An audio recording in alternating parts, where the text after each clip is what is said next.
మేము రావే ప్రోగ్రామ్‌లో మాకైతే పీఆర్ఏ టెక్నిక్ అయితే కండక్ట్ చేయమని చెప్పారు. పీఆర్ఏ టెక్నిక్ అంటే ఏం లేదనమాట. ఈ విలేజ్‌లో మొత్తం ఎక్కడ సోర్స్ ఉందో అని చెప్పి అంటే వాటర్ కానీ, లేకుంటే ఇంకేమన్నా అన్నీ కలిపేసి అవంతా మేము సేకరించాలనమాట.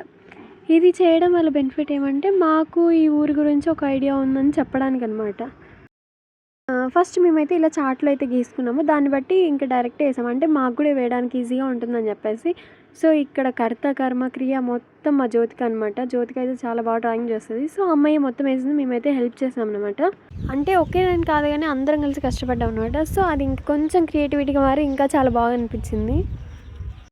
ఇంకా మేము ఇదంతా మ్యాప్ కలిసి ఒక స్కూల్ దగ్గర వేసాము. అక్కడైతే ఫస్ట్, సెకండ్ స్టాండర్డ్స్ అయితే ఉంటారు. ఇంక వాళ్ళైతే చాలా చిన్న పిల్లలు. ఇంక వాళ్ళ మ్యామ్ అయితే ఎంత క్రియేటివిటీ చెప్తుందో నేను అనుకున్నాను. నా చిన్నప్పుడు కూడా ఇట్లే ఉన్నిందో అసలు నాకైతే గుర్తే లేదనుకోండి. అయినా మనకు అట్లాంటివి ఎందుకు గుర్తుంటాయి?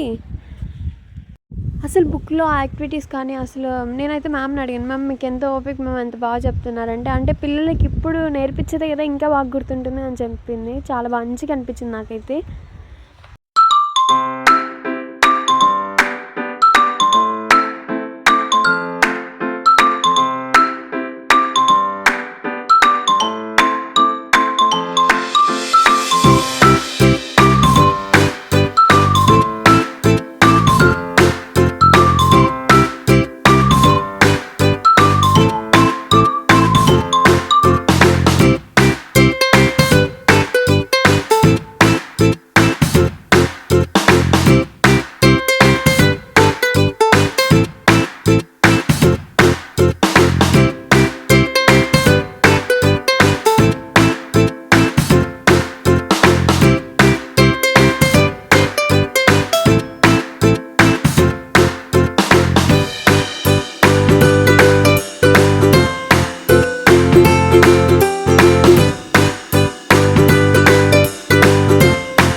సో, ఇలాంటి వీడియోస్ మళ్ళీ కావాలనుకుంటే సబ్స్క్రైబ్ చేసుకోవడం మాత్రం అస్సలు మర్చిపోద్దు. సరే మరి బాయ్.